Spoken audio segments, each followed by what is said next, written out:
All right. Good times. Okay, well, thank you. So good afternoon and welcome to the first in a number of series, hopefully related to making a very, very successful pandemic recovery for all of us.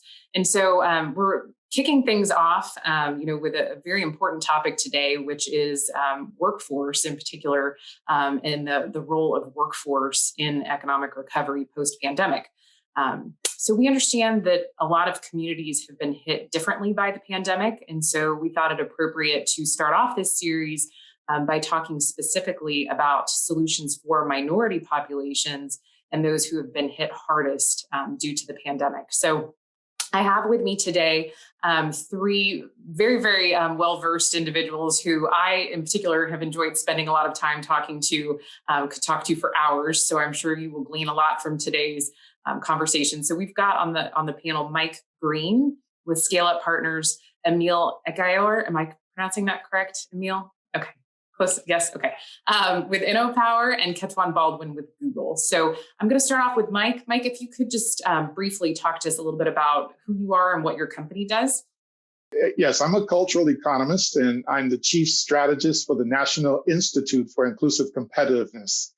And the National Institute for Inclusive Competitiveness, or affectionately known as the NIC, our goal is to improve the productivity of the most vulnerable populations by 1% GDP in generation. And we do that with inclusive competitiveness strategies in regional ecosystems. And we start with STEM education and workforce development and entrepreneurship. Those are our three main focuses. Excellent. So not a small task at all. So thank you for the work that you do. We'll be excited to hear more. Emil, do you want to go ahead and go next? Yes, Emil Ekiyor. I am the founder, CEO of InnoPower Indy, located here in Indianapolis, Indiana. InnoPower, in the short form, is pretty much a power of innovation. It's how do we create opportunities and solve problems in a different way in Black communities in the areas of education, workforce development, and entrepreneurship. We believe all three of those are intertwined. You can't begin to talk about entrepreneurship without developing the right talent. You can't begin to talk about workforce development without developing the right talent. So we think there are great opportunities today for us to do that in Black communities across the country and also in Sub-Saharan Africa as well. So we do a lot of work there, and we're excited about the opportunities, even though we're saddened about what we experienced last year with COVID. We feel like there are great opportunities for these communities today and onward. Excellent. Thank you for being here, Emil. Thank you. All right. And Ketuan. Hey, good afternoon or good morning, depending upon what part of the country you're in. Right. I'm Ketuan Baldwin. I'm a cloud solution strategist at Google. And basically, my day job, what I do is help customers really be innovative and think through how they can attract their future in a digital way and using cloud services to maximize their investment and how they can make new revenue. And I'm also a board member per Scholars, where we do free IT training for disadvantaged communities. And individuals that come through that program really get, the technical training, but also the soft skills training to be able to be productive in the workforce. And we've seen individuals go from making minimum wage to $40,000, $50,000, $60,000 a year in just a 16-week training. Excellent. So, as you can see from the panel that we have, very diverse as far as their workforce and community experience, but also very engaged in the community. So I'm really excited to hear from you all. I know that we have kind of a list of about 4 questions, but we will try and take questions from the audience. And then if there's anything that you all, want to ad lib, or if I, cut you off and don't give you enough opportunity to speak, definitely raise your hand. I think I'd like to start off with talking about, just the fact that pre-existing conditions within our communities related to minority workforce have been really exacerbated because of the pandemic. So we know that across the country, there's folks who are out of work. What I'd like to specifically talk about is how this might actually be an opportunity, if you will, to be able to make necessary changes in the workforce for minority populations. So Mike, since you started us off with the introductions, I will let you go ahead and respond to that question first. Okay, well, I appreciate it. Well, let's start with a baseline. Let's understand the conditions that we have set before us, and then we start to look for where the opportunities are. The conditions are that COVID has disproportionately impacted the Black community. Roughly half of the Black businesses we had out there are shuttered now. To begin with, we were only about 2% of the employer landscape to begin with. And so now that's reduced. The employer landscape writ large is 80% white. So we know that's where the foundation of opportunities are going to be. And we know that since we've come out of a challenging educational situation where most of our schools have been disproportionately impacted in Black and brown communities. We know that there's not only healthcare, but there's childcare and these kinds of challenges that people are facing right now. So that being said, we know that our wages were below par, and we know that the unemployment rate for Blacks is 9.9% as of last month, 6% for whites, and 9.3% for Hispanics, 5.9% for Asians. So the question is, going forward, what are the opportunities? Well, we have to start to look at our regions in a different way than we did before. We cannot think about going after a job or looking for a job in the same way we did before. In a pandemic, everything is changing, and so our mindset has to change. We have to understand that we do not have a strategic economic plan for improving the outcomes of Black and brown communities. We never have.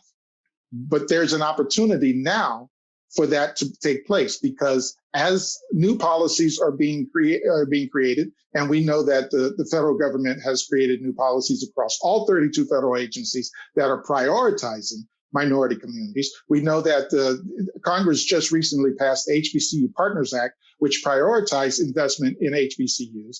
And we're starting to look at regional policies that are investing heavily in minority communities because that's where the greatest need is. But we have to take an assessment of our local and regional landscape before we start to just haphazardly reach out and start to look for particular jobs. And we have to know which sectors, industry sectors, are growing and which are declining. Healthcare, technology, construction, retail, manufacturing, these are our growth sectors. And we have to realize that climate change is taking a toll as well. So we want to look for sustainable sectors: food, water, energy, healthcare again, and of course, waste management. So these are the kinds of things that we have to take into consideration as we start to assess our landscape and the conditions that we're in.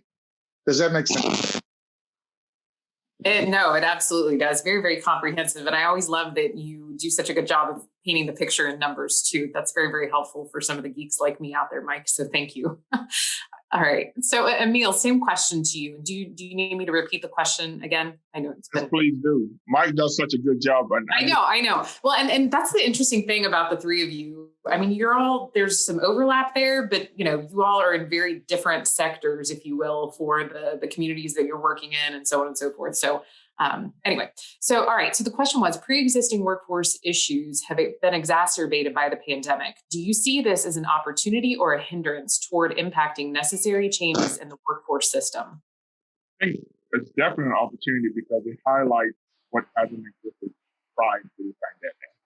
If there were any qualms or any misgivings about what didn't exist, I think today we all know that certain communities have not just had the resources or the strategies to make sure that you're developing a talented workforce, and you really have a strategy to create a pathway to upward mobility for a group of people, Americans. So today, we know that those things never were created, right? Which creates an opportunity for us to create that, for people to understand how to access opportunity and that opportunity actually exists for them. I think that is the underlying factor. We just have so many Americans today that do not feel like opportunity actually exists for them. So based on someone that's raised in a different country, looking at the opportunity to come to the U.S. and the excitement that people have as far as coming to the U.S., feeling like you're one connection away or one business deal away or one class away from making it, right? The fact that we have so many people that don't feel that way makes it tough to live in this country. It defeats the whole essence of being an American.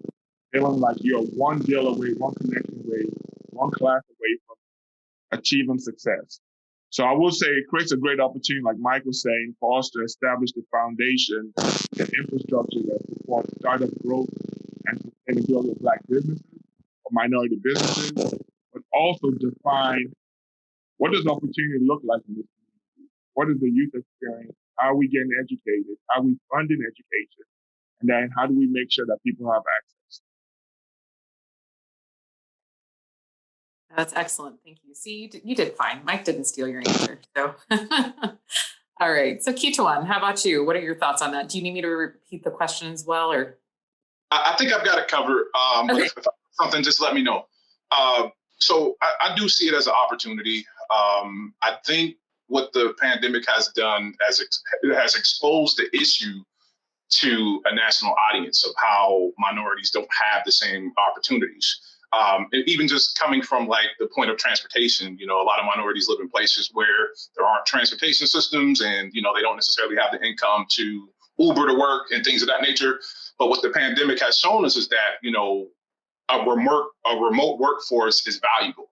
And that businesses in various sectors can still get things done and still accomplish things and be profitable and valuable for the future.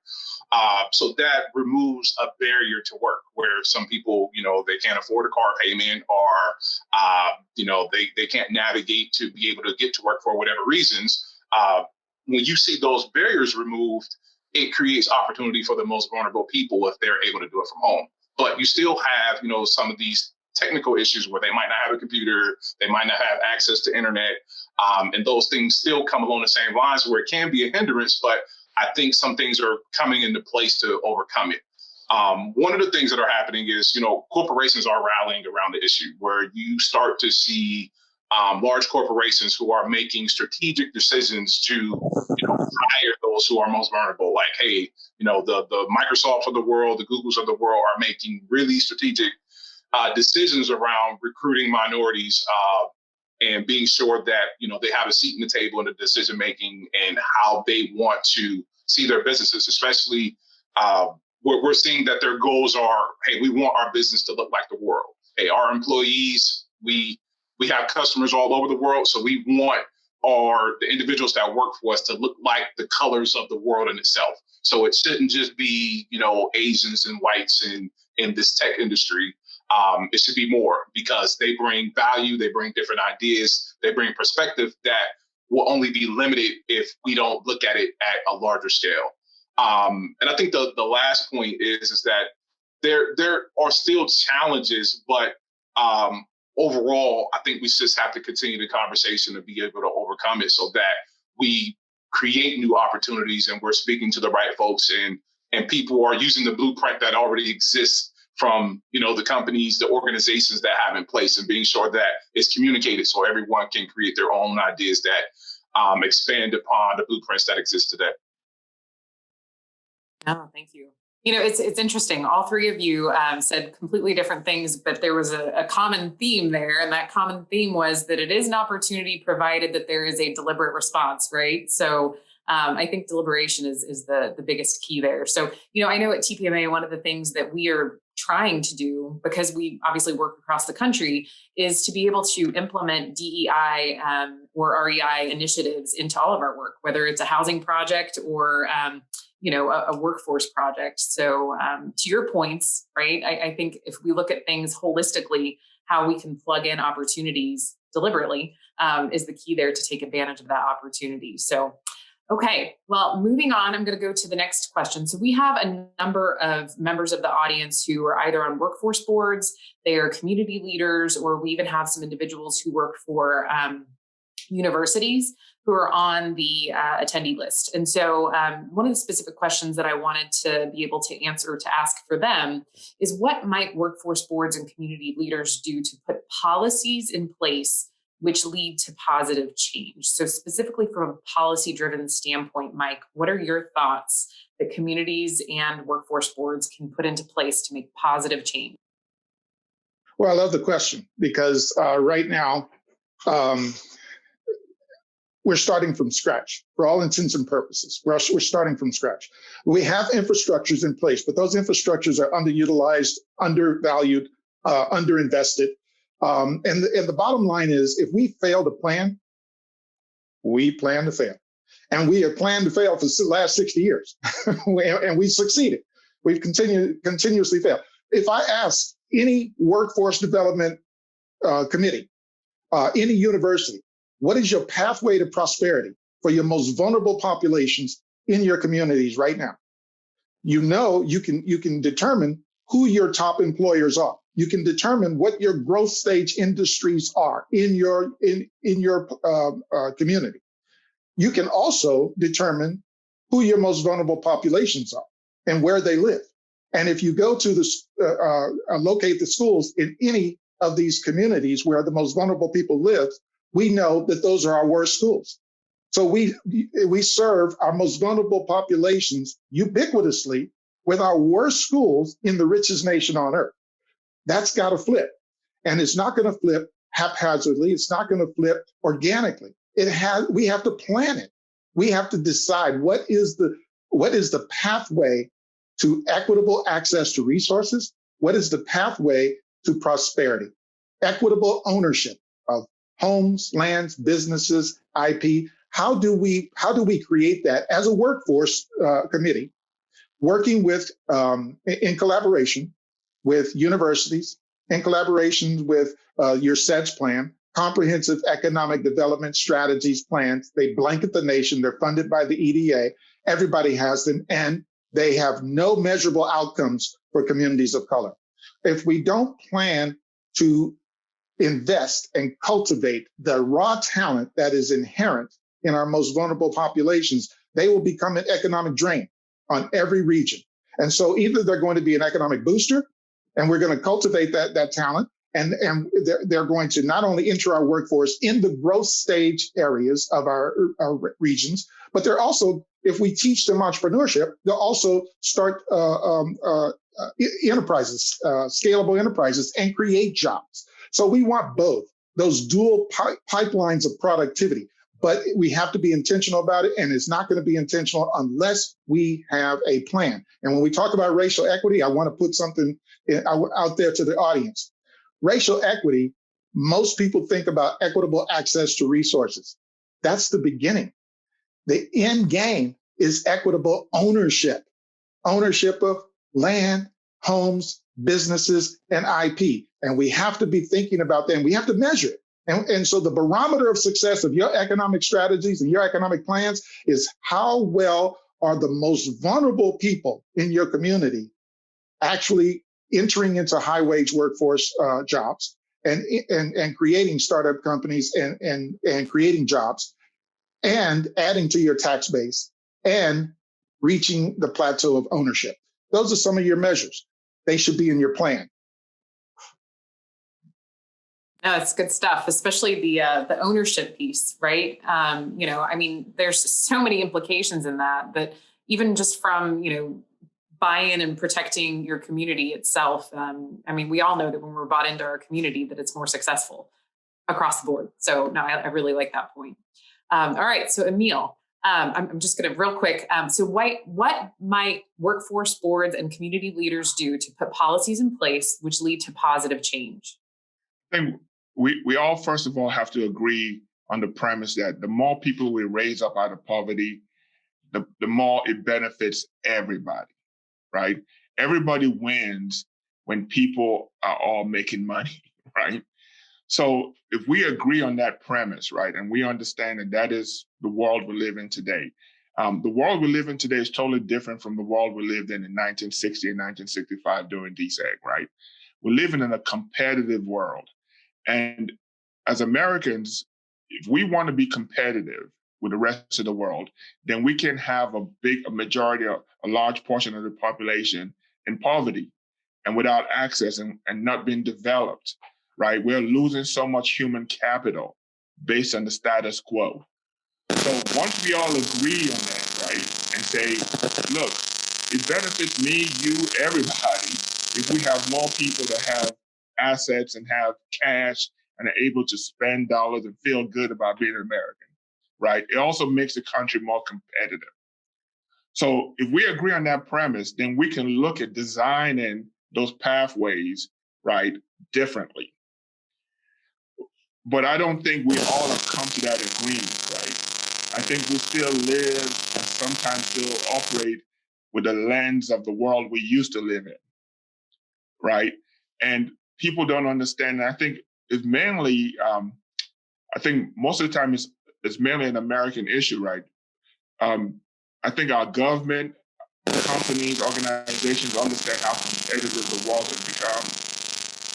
But the people don't understand how competitive the world is, how much we have to improve our skills, how much we have to change the way we deliver education and prepare people for the workforce, right?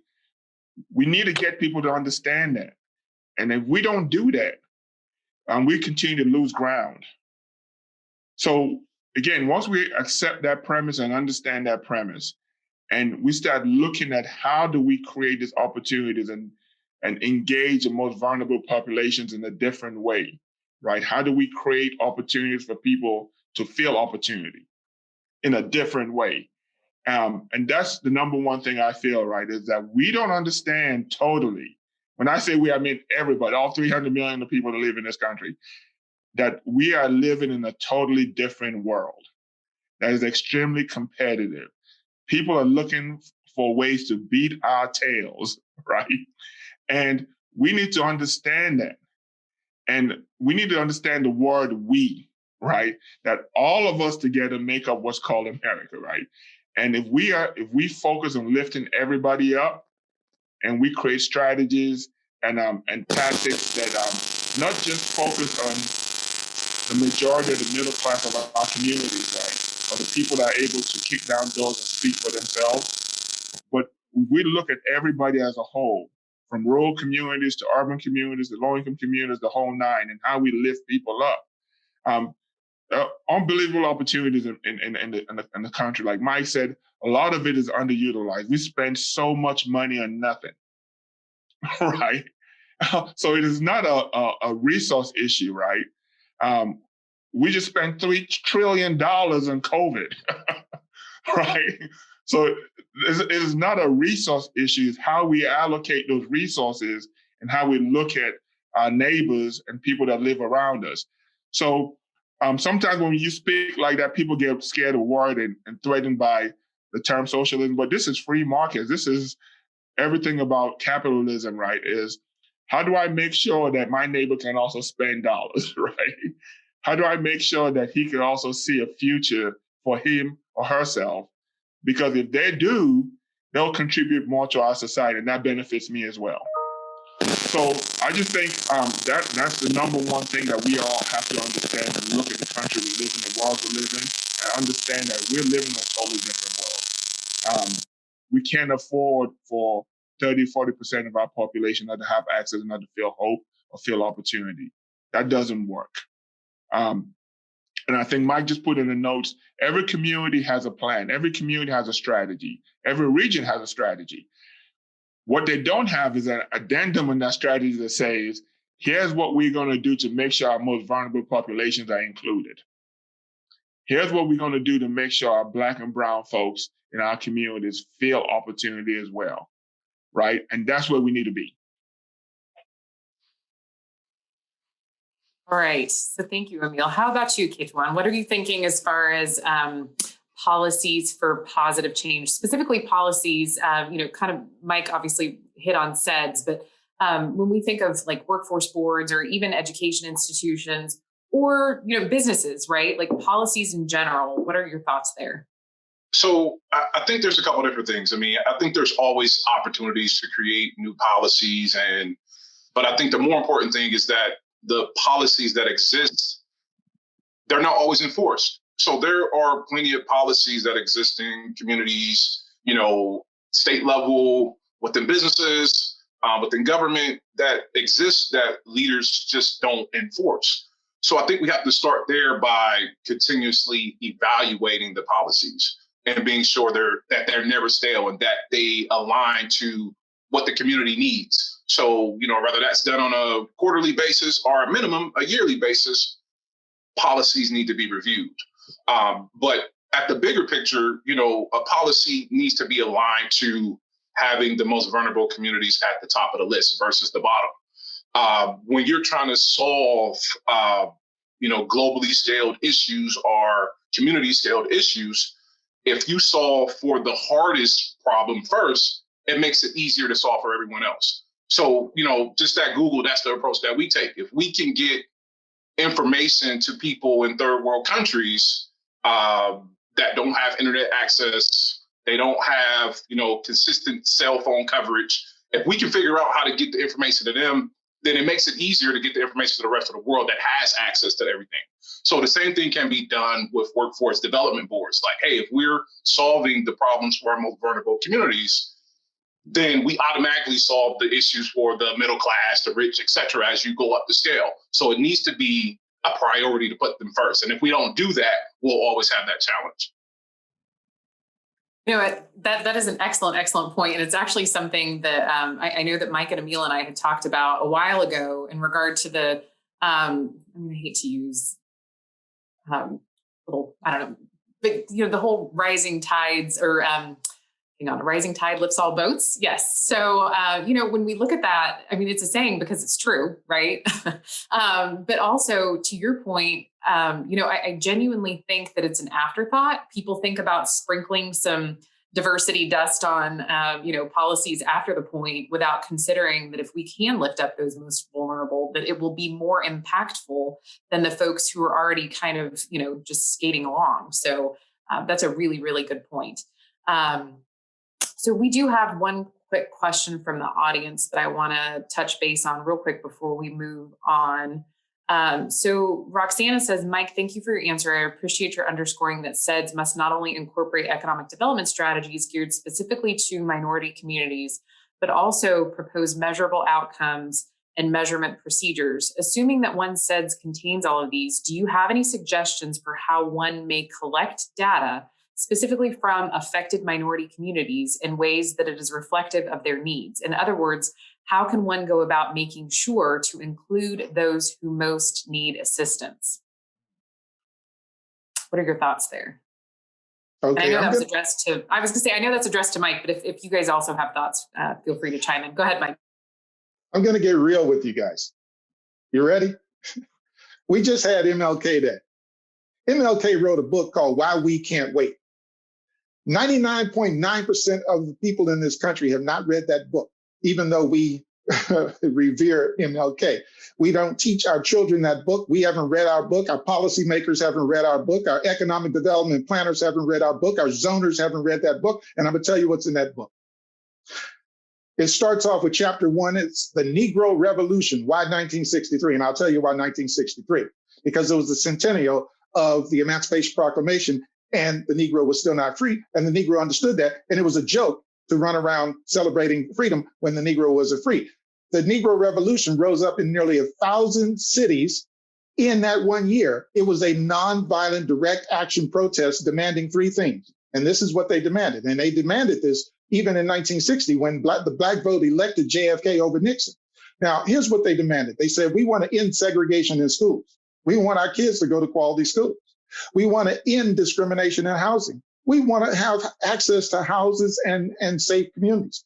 And we want to build wealth, generational wealth, through ownership of homes. And of course, the last one was we want to end discrimination in banking. In the last 10 years, the banks have been fined $243 billion just in the last 10 years. So it's their business model to continue to discriminate against communities of color.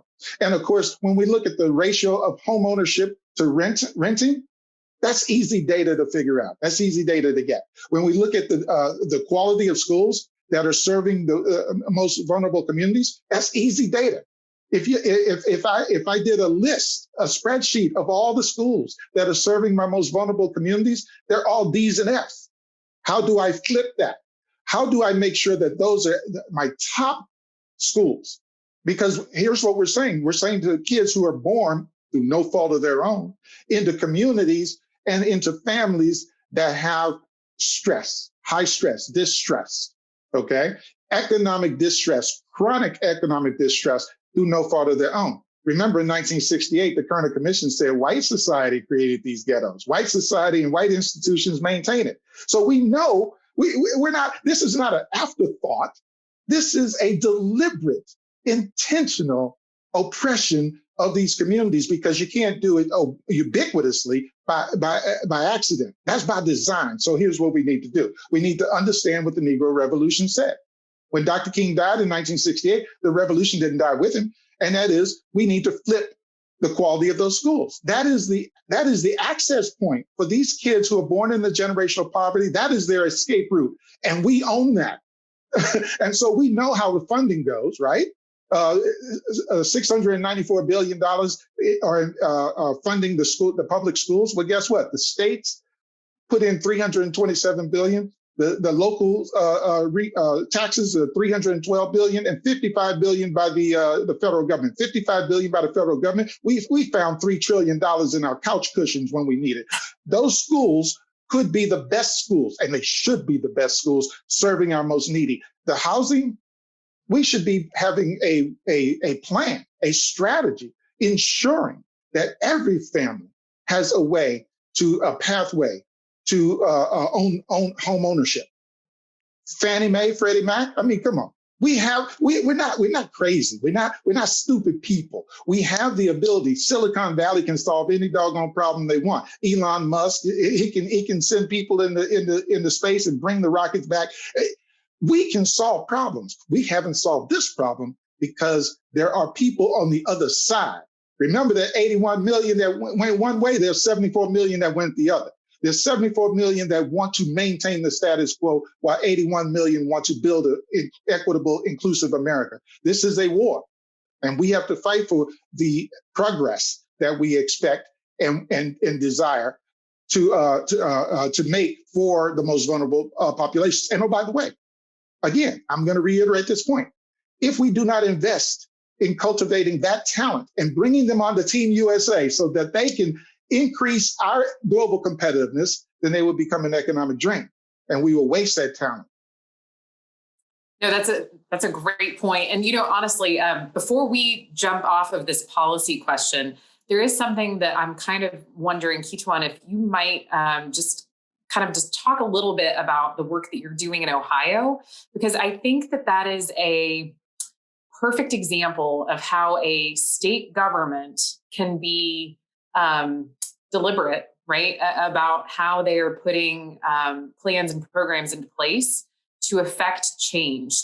Can you just touch on that just briefly about what the state of Ohio is doing with you? Yeah, so I mean, there are a lot of different programs that that are funded through the state of Ohio that enable individuals to get training, have additional support, have kind of a social service support system that all are baked into a complete program that enables someone to move from step A to B in how they're developing their careers or just building additional income to do additional things. It's amazing if you've made $8 to $10 an hour for the last 10 years of your life, and it's not that you don't have the aspiration or have the skills to be able to do something new, but you don't have the extra income to be able to go to college. You don't have $15,000, $20,000 a year to be able to go to college because you just don't have the extra income from your family to be able to do it. You will go into extraordinary debt, and you don't know if there's an opportunity waiting for you or not. But with the state of Ohio and other, workforce development, and either, some corporate sponsors, the Per Scholars program, and there's others like Per Scholars that are giving training. And, Per Scholars is specific to information technology, where, they train for A+ certification, Network Plus certifications, some cloud certifications, where, they gain these skills. They also start to get the soft skills that are critical to business as well. Because some people, they've never worked in a corporate environment. So they can have the skills, but if they don't know how to interview, or they don't know how to represent themselves properly in that type of environment, they will never get the opportunity. So it has to be full circle. It's not just the skills in itself. It's also understanding the expectations and the approach to what needs to be done once you have the opportunity. So if you look at things holistically and supporting people from a social aspect and not just a training aspect, you start to deliver success. And now those individuals have, the extra income to be able to pay for extracurricular activities for their children, to be able to make them more well-rounded, and that they have an opportunity for success in their life. So it's a full circle. So the upfront investment provides, ample return that, that's almost unmeasurable because of the amount of opportunity that it's creating for people. Oh, that's excellent. And, I think from a state perspective, many times, and this kind of even goes back to the SEDS question, people just don't know where to begin, right? And so kind of looking at the just wide variety of, policies and programs that you can put in place anywhere from the local level all the way up to the state. I think it's really indicative of the fact that if you have a plan put together, right, how the rising tide really does lift all boats. So, okay, so Emil, I'm going to start off with you on the next question. So some people believe that minority populations within their community are small and that they should not focus necessarily on those opportunities for change. So specifically, I'm talking about those communities that are maybe non-traditional when we think of like minority populations, right? So maybe a community, Midwestern community, or a community that has, like say 10, 15% minority population. Why is it important that communities of all sizes focus on minority populations, especially with regard to pandemic recovery? Great question. As we look at the spectrum, I think Mike dug deep into that as well, is most people just want what every average American wants, right? Most people want their kids to go to good schools. They want their kids to be able to come out of school and be on the pathway to getting a good job.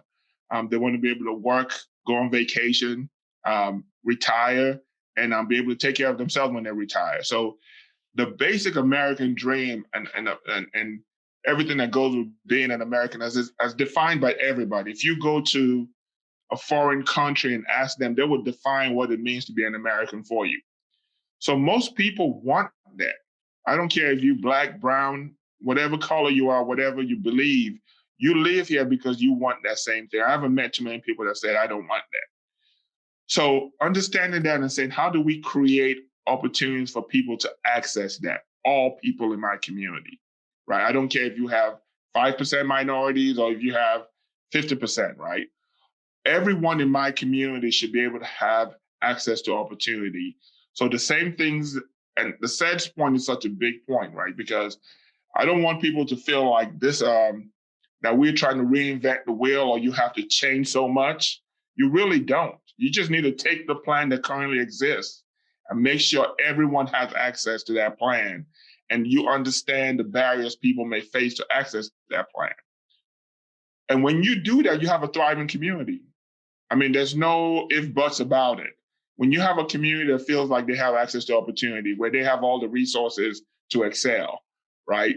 Where we're not celebrating the outliers, right? Meaning this, we're celebrating 5 or 6 kids going to college. And then 70% or 95% of them are not. So we need to make those things the norms, right? Where everybody feels like they can go to college if they want to, or they can get a job or get trained towards a job. We watched a country in 40 years raise hundreds of millions of people out of poverty. And now today they're our biggest competitor. They did that in 40 years, right? And education was the basis of everything. The U.S. is already the most dynamic country, but will continue to be the most dynamic country in the world if we are able to look at it from that premise. That if we have 5% of minorities in our community, or if we have 50%, everyone in our community, white, black, green, everybody, needs to be able to access opportunity and grow. The policy question sometimes I worry about because policies sometimes tend to leave somebody out, right? Policies sometimes tend to speak to a certain group and not speak to everybody. That's the former government employee in me, Emil. I have to ask those type of questions. But I just worry about that sometimes because policies sometimes tend to separate us and bring us together. So a lot of times I don't think you could policy your way out of it, but I feel like as you're creating policies for everybody, right, you're truly creating it for everybody. And I think those are the opportunities we miss sometimes when policies are being created, that everybody's not included in the design process.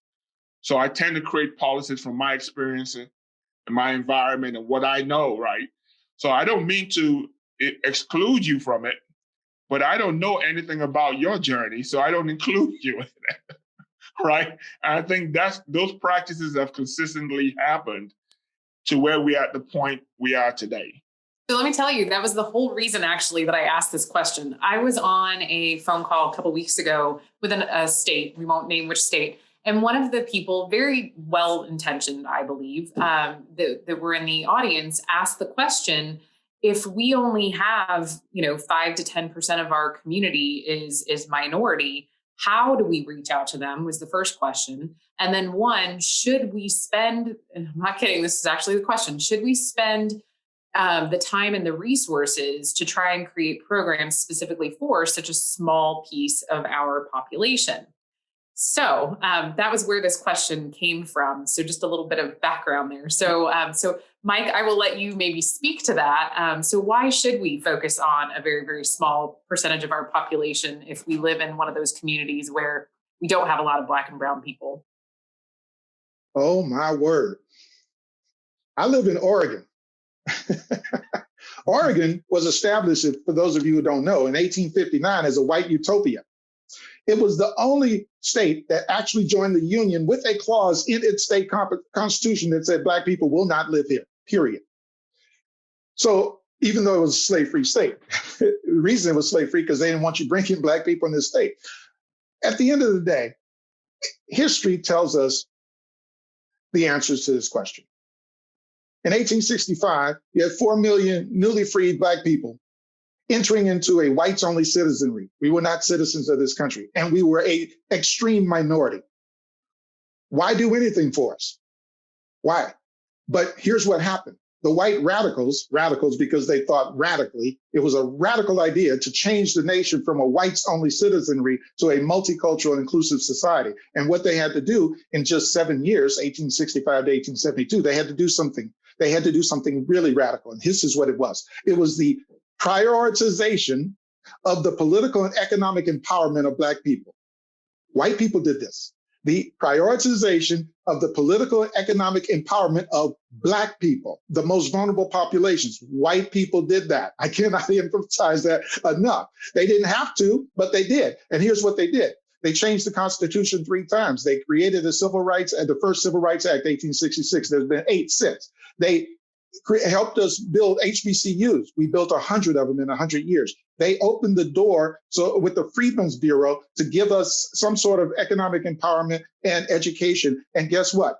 We not only built houses, we built cities. We built 200 Black cities in 20 years because the policies set the conditions. The white people didn't go out and build that stuff for us. They set the conditions and empowered us to be able to do it. And we went out and did it, where it only lasted until 1872 when the Amnesty Act allowed the white supremacists back in the Congress. And of course, 100 years later, all that stuff was destroyed, deliberately destroyed, including through urban planning and zoning and so on and so forth. But we know how to do this. And when I say we, I'm talking about the collective we, as in white America. On the flip side of that minority coin is white people.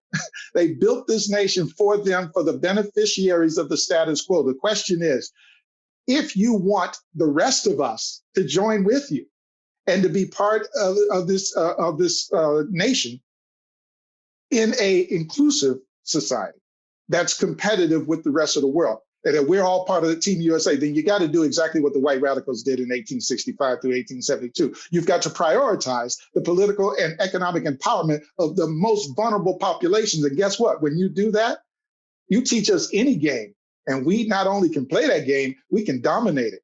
Right, Emil? Yes, sir. And let me say this to piggyback on what Mike is saying is that trying to put this in a way, because I think sometimes it robs people the wrong way, and people sometimes are not well versed in history, right? So because they're not well versed in what happened over the years, and Mike is talking about Reconstruction and the different things that happened during that time period. And then we look at today and people see the conditions a group of people are living under today and think either they don't want to do better for themselves, how can they be living this way? Because they understand their situations and the opportunities they have access to. And they really feel like everybody has access to the same opportunities.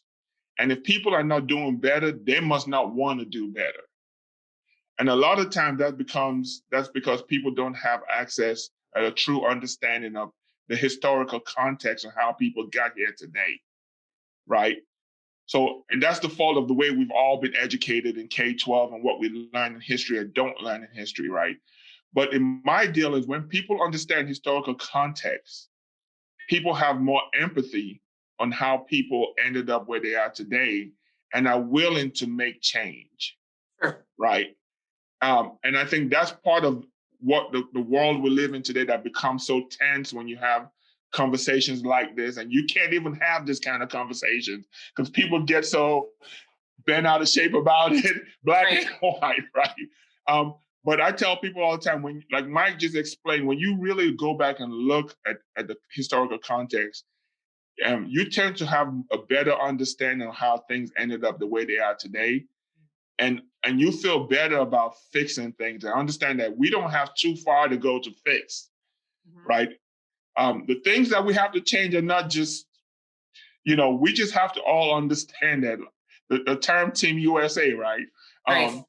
That we cheer for when they go to the Olympics. We don't care what color you are or how you look. We cheer for you, a part of Team USA. And that's really what we all have to accept. It's funny. So my husband is actually in the other room right now doing a class for critical race theory.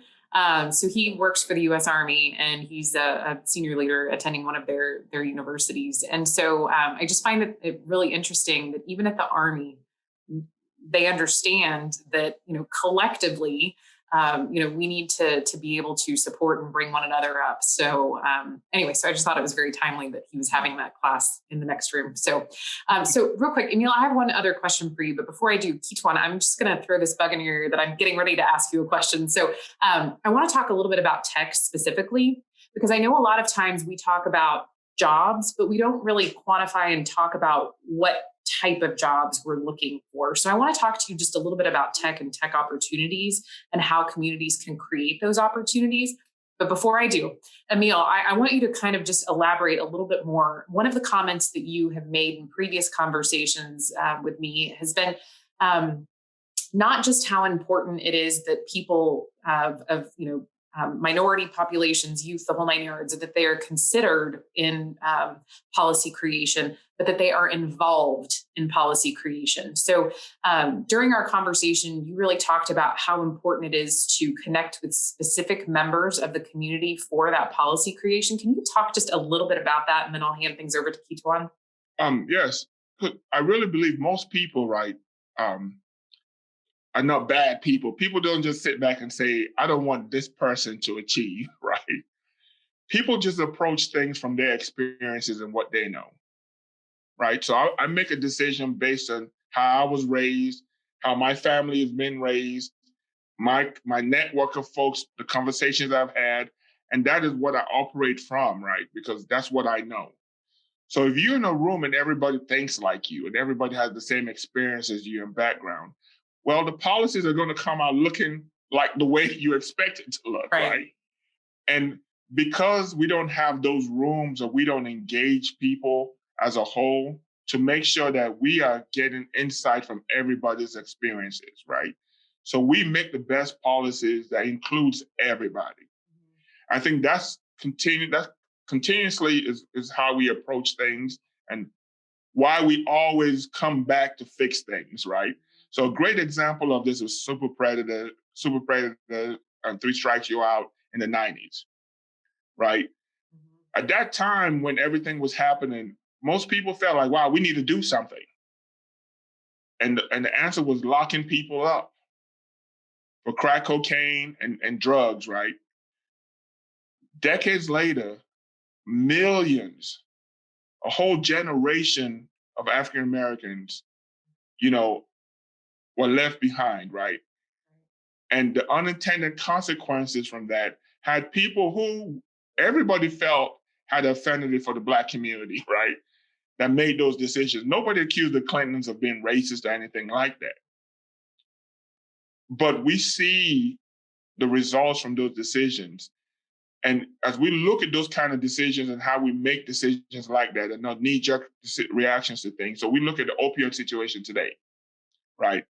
The people in the room have uncles and aunts and cousins that were affected by opioid, right? So they approach that decision-making with empathy. How do I make sure my uncle doesn't go to prison? My uncle doesn't deserve to go to prison. He just needs treatment, right? I understand what he's going through. I understand how he got into the opioid situation. So those policies that were created to deal with the opioid situation is totally different from the policies to deal with the crack situation. But they're both drugs, right? So I say that to say that it's very important as we go forward that we have diverse rooms, that we have diverse thinking in the rooms, right? If we're going to make decisions about abortion and we don't have women in the room, then how can we possibly make the right decisions? If I only make the decision based on my belief as a Christian, right? And that's all I make the decision on, then obviously I'm going to harm so many other people. So I think those were the flaws of how we've operated. And that's why we all feel like there's opportunity going forward, right? Because if we have that change of mindset and we understand Team USA, right? And we understand like, wow, we're looking to make the decision. Oh, well, before we do it, let's go get Ketuan in the room because he's done X, Y, and Z, and he's done things in Ohio, and he works for Google. Let's see what he thinks. Right. Right. So that's why we all feel the opportunity. We all feel the power of innovation. And innovation is not inventing something new, just changing the way you think, right? And that's what we have to do as a group, right? And I think those are the opportunities we have today. Those are the things that have been highlighted by COVID. The centuries and the decades of neglect that we see, and when people wonder, how could that happen, right?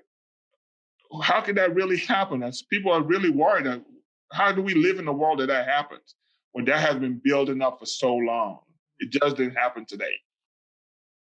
Excellent points. So yeah, so have a seat at the table, right? Make sure that you have the right people at the table for sure.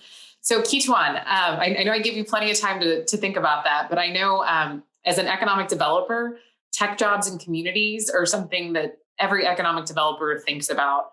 But for this topic in particular, when we talk about minority workforce populations, how can communities build a tech opportunity for minorities in their community, especially those that are even more disadvantaged financially? Yeah, I think it's a couple different approaches where you can leverage so much of building a training program for free. Mm-hmm. So, the large tech companies such as the Amazons of the world, the Microsofts of the world, the Googles of the world have made a huge investment by making so much training for free. Mm-hmm. So like if you have that ability to just have internet access and be able to go online, there's so much information available to you that is self-serve, self-paced, where it gives people the opportunity to learn something new. And I don't think it even should be limited to people who have an interest in tech.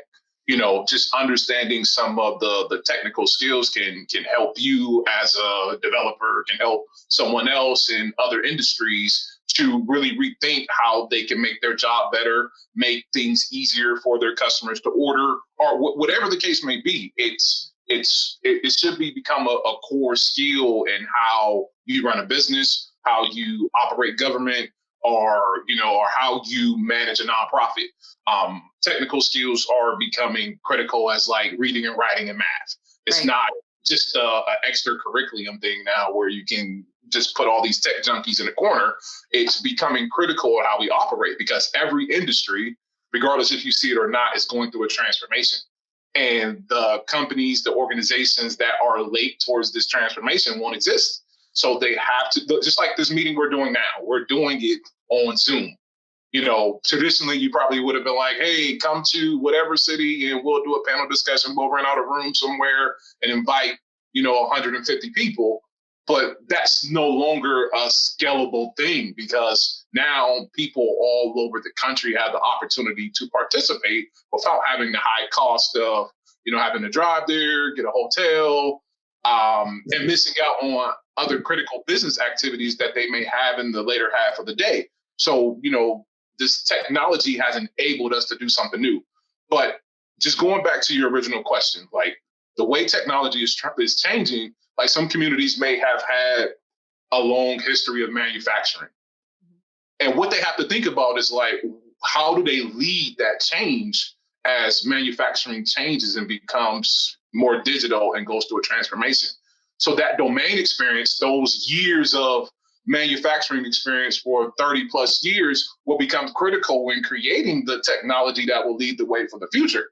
So you need to leverage those experiences and create the opportunities to lead the way. Because sometimes, you'll have, some startups that will attempt to transform it, but they don't understand the deep embedded knowledge of things that are part of the manufacturing industry. But when you combine those two, it becomes an unstoppable product. So you have to look at it like that, and you have to leverage the things that are out there that are free. Like if you have these free, already baked training programs, these workforce development organizations, nonprofits, or whatever the case may be, they just have to put the structure around it to enable people to ingest it without, really a high cost.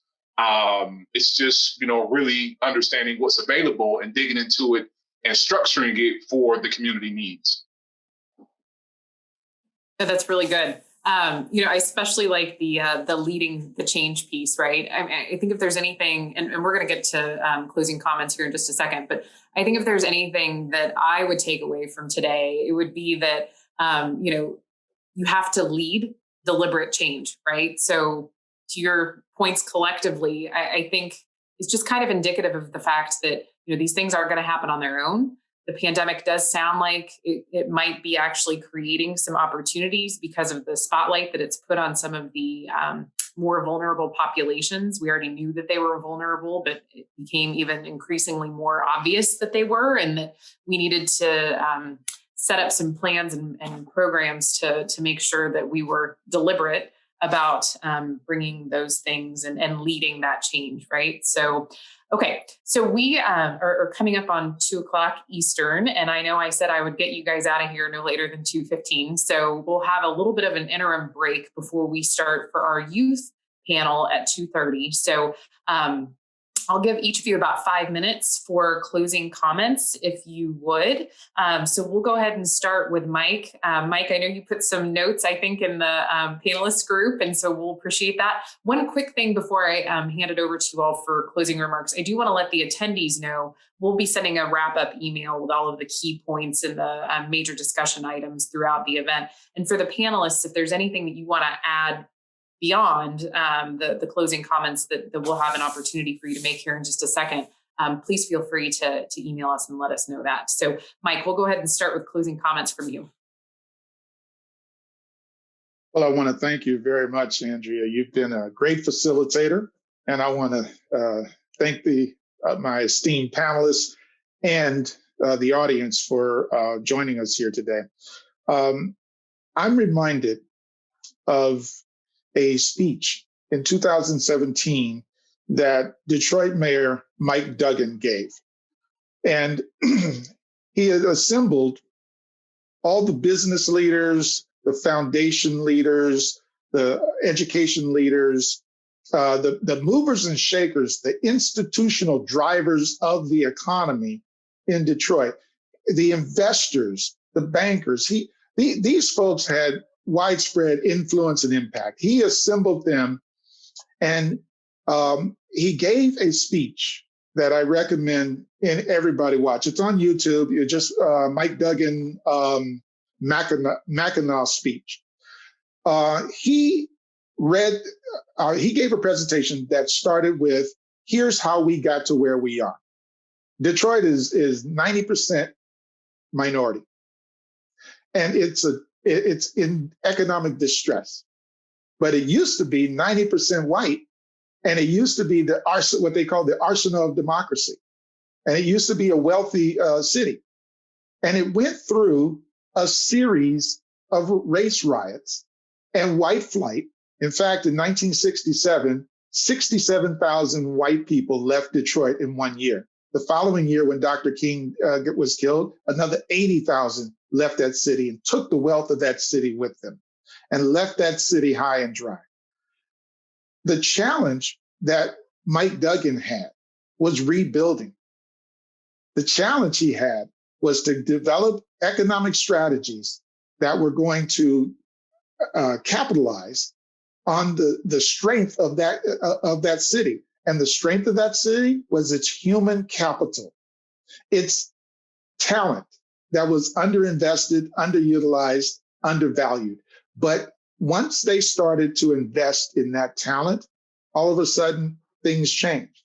And this was the first white man that was elected mayor in a Black city in 40 years. And the reason they put their support behind Mike Duggan is because he told the truth. And so that's where we need to start. Let's tell the truth. Let's acknowledge what we have, and let's resolve to change it by investing in each other, because we are the most valuable population, humans, right? Absolutely, Mike. Thank you. I appreciate Team USA, right? Yes. All right. Emil, how about you? I love Mike. Mike just does an awesome job of phrasing the conversation and putting things together. So, Mike, thank you so much. Andrew, thank you for inviting me to this. I think Thomas Miller is doing some wonderful things as well, trying to also help address this issues in the communities they work with. So thank you for that as well. But again, I think Mike hit it so much as far as people, right? And human capital, right? I said earlier that we watched a country of 1 billion people, right, move hundreds of million people out of poverty in 40 years, right? And they did it based on education. They did it based on sending most of their population here to the U.S. to get educated, to learn about how the U.S. does things. And they took those things and they applied it to their communities, and they built what they built. Our world today is so different, right? We have a competitive world, and it's going to continue being competitive. It's not stopping. We have to understand that to be the greatest country and continue being the greatest country, that all of our people have to be able to compete, right? Not just 40% or 30% or 50%. All of our people have to be able to compete globally, right? And they need to have the skills for the future. The opportunity we have today is we're developing people for the future, right? We can't, yesterday is done, right? But we still keep holding on to yesterday. People don't want to let go of yesterday, right? People talk about the good old days. Well, it was good old days for some people, right? It wasn't good for everybody. And that's what we all have to understand. There's some people that have nightmares about what some folks consider the good old days, right? So the Team USA point and the fact that we need to say it that way. I saw a note in the chat about people tiptoeing around this conversation because it's such a tough conversation for some people. It's hard to have this conversation with people because it's so intense and people get offended and bent out of shape. And I look back, I watch videos from the 60s, right? I watch people have intense conversation, Black and white, in the 60s, and debate was part of it. Today that everybody's supposedly free, right? We can't have those debates. We can't have constructive conversations about what we may not agree on, but I respect your views and you respect my views, right?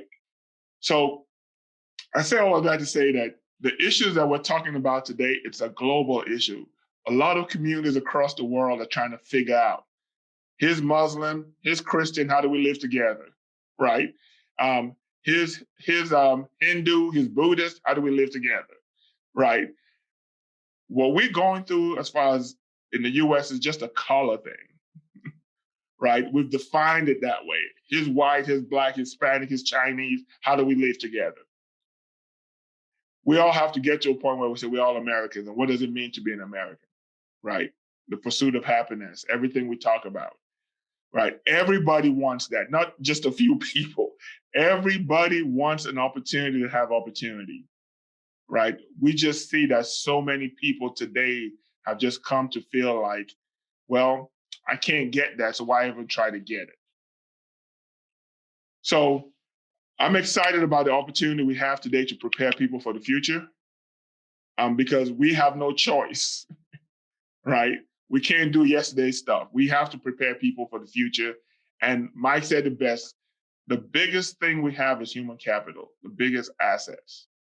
We have a smart, unbelievable people that are willing to work together. Most Americans care for their neighbors. Most Americans care for people. I mean, I've never seen, I travel all over the world, and I've never seen anything like what I see here today, all the time. Somebody loses their house and people are donating money to help, right? That doesn't happen in other countries, right? So when you see those kind of things consistently happen, you have hope that things will get better. But I think that we need to create spaces like this, right, Andrea?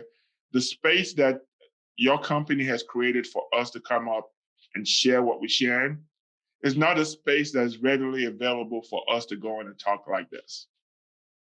So just the steps like this that create spaces for us to have open, transparent, respectful conversation, to engage other people and respect each other's views. I think those are the kind of spaces that we have to continue to create. And the challenge to the audience and everybody that's listening today is, how are you creating those spaces in your individual organizations? And if you haven't, ask yourself why. Thank you, Emil. All right, Ketuan, you get to close things out for us today. Thank you. Well, thank you. I appreciate you inviting me to this discussion. I've learned a lot, and I'm glad that I've been able to give some input. But it's been great. I love the audience's discussions. But I think one of the important things we have to remember is to keep people first as we develop plans for the workforce. Sometimes we create plans and not realizing where we can actually meet the people. People at different stages in how they're developing, the opportunities they want, or the opportunities that they don't even know exist, and they don't have that exposure. So, the pandemic should have taught us that, hey, we know everybody is catching this virus, and we really didn't care where a vaccine came from, whether that came from a male doctor that's 30 years old, or a 90-year-old female chemist, or a 13-year-old sitting in his room and he's watched 500 videos around the topic and he figured out a vaccine. But if no one has that exposure, and the exposure is only limited to a select group of communities, then we wait longer and longer for the solutions that we want. Versus just giving everybody the exposure and giving everyone the opportunity, then we solve our solutions faster. Whether those are economic problems, whether those are government problems, whether those are business problems, we do it by giving everyone the exposure, and people can align themselves to, how they can support and solve problems in this world. So I think we always have to remember to meet people where they are, because we never know what potential will come out of them. Well, amen to that, Ketuan. That was the whole reason for having this webinar. So that was a perfect point to end things on, because I have to tell you, I know I mentioned a little while ago that I used to be a government official. I mean, I've worked for local government and for the federal government. And I have to tell you, to your all points, you only know what you're exposed to, right? And if you're not exposed to other ideas and outside of the box ways of thinking and other concepts and other people's experiences, you're not going to be able to create quality programs and policies. So, thinking of our audience and why they tuned in today, it really was to expose themselves to the ideas and the intellect that you all are able to bring. So I appreciate you all being so thoughtful. I apologize for the first 3 minutes of Zoom issues that we had, but we will be taking a short break before we get ready for our 2:30 panel. I see one of our panelists has already logged in, so hi, Ken. So we're going to be taking a 15-minute break, and then we will meet back together to talk about youth and their struggles in the pandemic recovery. So thank you again, Emil, Ketuan, and Mike for joining us today, and we'll be sure to send copies of the video to you all as well. So thank you.